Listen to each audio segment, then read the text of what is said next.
আমাৰ বিধানসভাৰ দ্বিতীয় দিনৰ অধিৱেশন অহাকালিলৈ আমি চৰকাৰৰ উমৰাংচুৰ বিষয়টো আলোচনা কৰিব বিচাৰিম। বিধানসভাত প্ৰশ্ন উত্থাপন কৰিছিলোঁ, প্ৰশ্ন আহিবনে নাই এতিয়াও গম পোৱা নাই, কিন্তু বিধানসভাত আমি উমৰাংচুৰ যি দুৰ্ঘটনা এই বিষয়ে আলোচনা কৰিব বিচাৰোঁ।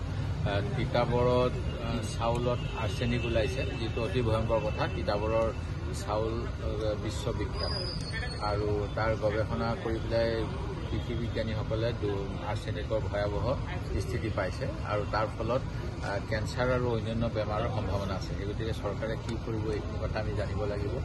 দ্বিতীয় অন্য এটা কথা হ'ল, এতিয়া চৰকাৰৰ এখন ফ্লেগশ্বিপ আঁচনি জল জীৱন মিছন। জল জীৱনৰ এজন কৰ্মীয়ে তেওঁলোকে বহুদিন ধৰি নিয়মীয়াকৈ দৰমহা পোৱা নাই আৰু অসমৰ বহুত কৰ্মচাৰীয়ে পোৱা নাই। জল জীৱনৰ কৰ্মচাৰীজনে আত্মহত্যা কৰিছে। এই বিষয়বিলাক আমি গুৰুত্ব সহকাৰে আলোচনা কৰাটো বিচাৰোঁ আৰু সেই গতিকে কাইলৈ এইবিলাক বিষয়ে আলোচনা কৰিম বুলি আশা কৰিছোঁ। আৰু আজি যিভাৱে আমি বিপ্লৱ শৰ্মা কমিটিৰ তদন্ত কেতিয়াও বিৰোধিতা কৰা নাছিলোঁ। আমি তদন্তৰ যি ৰায়দান দেৰি হোৱাৰ বাবে আমি বিধানসভাতো আমি প্ৰশ্ন উত্থাপন কৰিছিলোঁ। মোৰ প্ৰশ্ন নাহিলে মই কোনবিলাক এনকুৱাৰী কমিশ্যনৰ কিমানবিলাক একশ্যন টেকেন ৰিপৰ্ট, চৰকাৰে কি কি ব্যৱস্থা ল'লে সেয়া লাগে, অসম চুক্তি হওক বা বিপ্লৱ শৰ্মা কমিটি হওক বা জাষ্টিছ বি পি কটকী হওক বা ধলপুৰৰ কাণ্ডৰ জাষ্টিছ আগৰৱালা কমিটি হওক, এইবিলাকৰ বিষয়ে তথ্য বিচাৰি বিধানসভাত প্ৰশ্ন উত্থাপন কৰিছোঁ।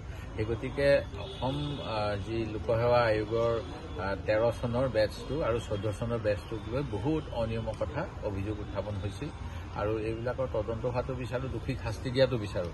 কিন্তু দোষীক শাস্তিৰ বিপৰীতে প্ৰমোচন দি থকা দেখিছোঁ। চৰকাৰখনে কি কাৰণে ৰক্ষণাবেক্ষণ দিছে নাজানো। আমাৰ কাকো ৰক্ষণাবেক্ষণ দিবলগীয়া নাই আৰু আমাৰ সতীৰ্থ প্ৰাক্তন বিধায়ক এজনৰ পৰিয়ালৰ 9 জন আৰু তেওঁৰ সম্বন্ধীয় মানুহে কণ্ট্ৰলাৰ অৱ এক্সামিনেশ্যনৰ দায়িত্বটো আছিলে, যিটো নীতিবিৰুদ্ধ। ঠিক তেনেকৈ যিসকল লোকসেৱা আয়োগৰ 3 জন মানুহক গ্ৰেপ্তাৰ কৰিছে, কিন্তু বাকী সদস্যসকলেও যদি সেইবিলাক মাৰ্কশ্বিটত বা এনচাৰ শ্বীটৰ ৰিজাল্ট শ্বীটত চহী কৰিছিল, তেখেতসকলকো কিছু জগৰীয়া কৰাৰ ব্যৱস্থা কৰিব লাগিছিল।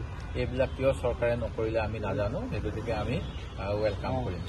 এইটো গৌৰৱ গগৈ প্ৰসংগ ওলাইছে। গৌৰৱ গগৈ এজন ব্যক্তিয়ে সেই কথাটো কৈছে, এতিয়া সেই তেওঁৰ তাত কি সত্যতা আছে আমি নাজানো। আৰু বিবাহে সবাহে মানুহে নিশ্চিতভাৱে উপহাৰ আদান প্ৰদান কৰে। যদি তেওঁৰ সামৰ্থ্য আছিল তেওঁ দিছে চাগে, কিন্তু সেইটোৰ বদলি কিবা লৈছে বুলিতো মই ভবা নাই।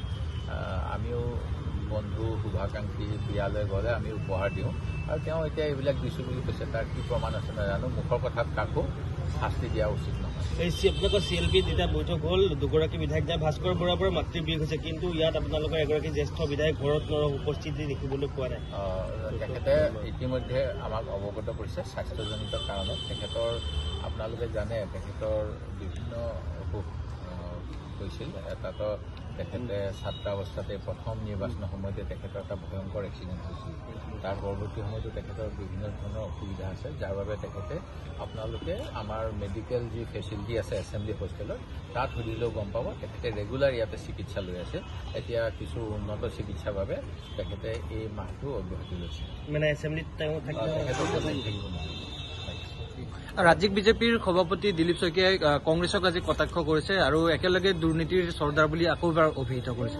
ৰাজনৈতিকভাৱে সেইটো কথা কৈছে, আমি ইয়াত ৰাজনীতিৰ কথা ক'ব বিচৰা নাই। কিন্তু যদিহে তেখেতসকলৰ কোনো লুকুৱাবলৈ নাই, তেওঁলোকৰ কোনো অসুবিধা নহয়, তেতিয়াহ'লে কংগ্ৰেছ দলৰ পৰা জাপ মাৰি বিজেপিত সোমোৱা বহুতৰ সম্বন্ধীয় লোকসকল এতিয়া ACSত আছে। এইবিলাক কাৰণতো বহুতে যোগদান কৰিছিল আৰু যিসকলে দোষী সাব্যস্ত হৈছে তেখেতসকলক আমি ভাবোঁ যে নিৰপেক্ষভাৱে তদন্ত কৰি প্ৰমাণ সাপেক্ষে তেখেতসকলক অব্যাহতি দিব লাগে, প্ৰমোচন দিব নালাগে। যোৱা সময়ছোৱাত এনেকুৱা বহুত দেখা পাইছোঁ যে তেওঁলোকক আনকি পুলিচ মেডেল, মুখ্যমন্ত্ৰী সেৱা মেডেল জাতীয় উপহাৰো দিয়া হৈছে, যিসকলৰ বিষয়ে বিপ্লৱ শৰ্মা কমিটিত পাতে পাতে কেনেধৰণে তেওঁলোকৰ নম্বৰ বঢ়োৱা হৈছিল এই কথাবিলাক।